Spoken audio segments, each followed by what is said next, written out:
Hey, it's me, here to do the lesson. So let me see if I can get this positioned. Selfies are not my expertise. All right, so I'm just going to go through this so you get a sense of this week of what to practice. Everything you need should be in the handout.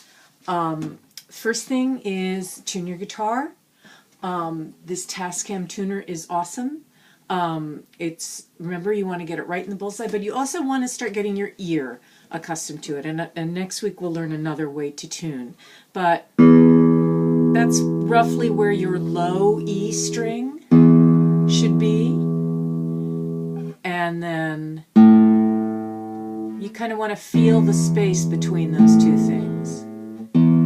And get used to tuning your guitar and keeping it in tune. You should be checking in on it every day when you practice. Don't practice with an untuned guitar.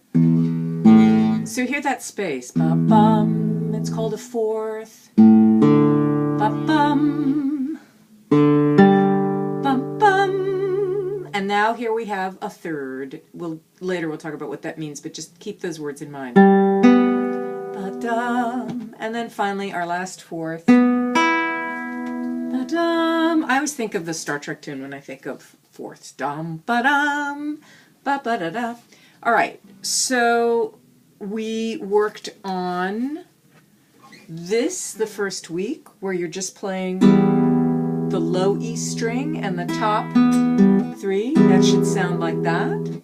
And then I asked you to work on alternating. So you would go thumb, pluck, thumb, pluck. Work on that coordination. Again, strive to have your thumb out to the side. I think someone discovered that holding the guitar higher was easier for them in traditional classical techniques, so that's a possibility. Then we worked on reading tablature, and there's a video posted where I'm playing with a new app on how to do that. So basically what I'm going to do is play through My Hands Hurt. So you see what that sounds like. Hold on.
It doesn't matter what fingers you use in the left hand. We're just getting so that used to this. And you notice I sort of slid up.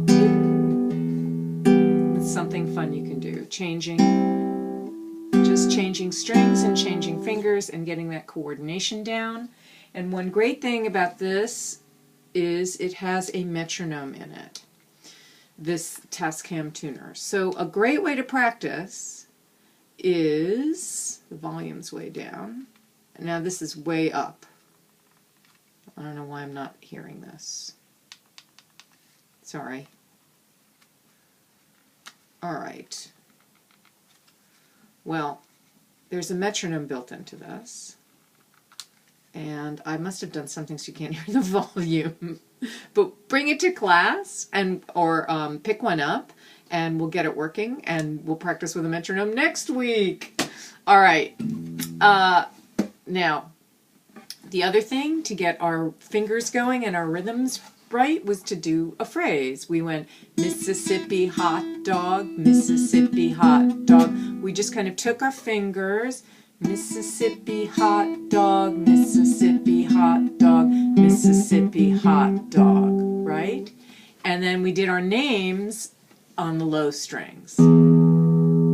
Miss Brooke, Miss Brooke, Miss Brooke, Miss Brooke. So try different words and names, and then as a challenge you can even add your finger. Go Mississippi hot dog, pepperoni pizza, yeah man. Start fooling around with those rhythms.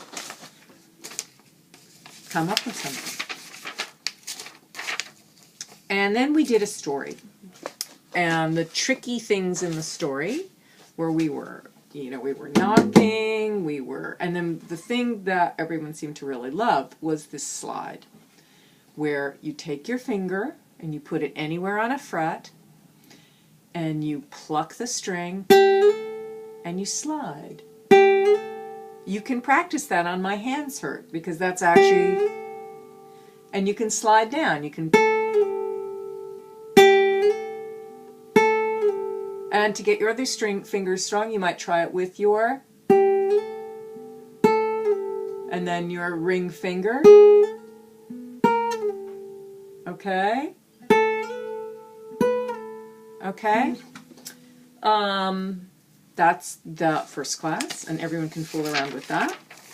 And then the second class, we did the same thing. We practiced our D major chord, and we had this reading the D chord, reading tab. We wrote in the fingering, and the tab video that I sent everyone is coming, and this goes like this. So here's reading the D chord. This is how it goes. Wait, I have to make sure my fingering's right for this. Whoops, my bad. Erase that from your ear, because we're getting the alternating bass in here, right? Very helpful.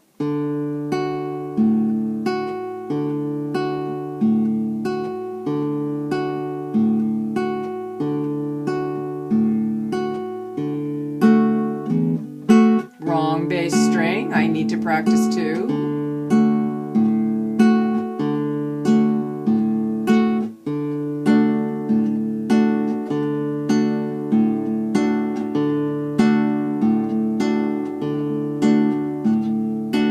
At the end we have 2, 3, 4, 2, 2, 3, 4, 1, 2, 3, 4, 2, 2, 3, 4. Okay, so this is we're just putting the pinky down. So here's something, once you get your finger down in this piece, don't move it, because it's efficient. You're just going to keep this on the first 4 measures.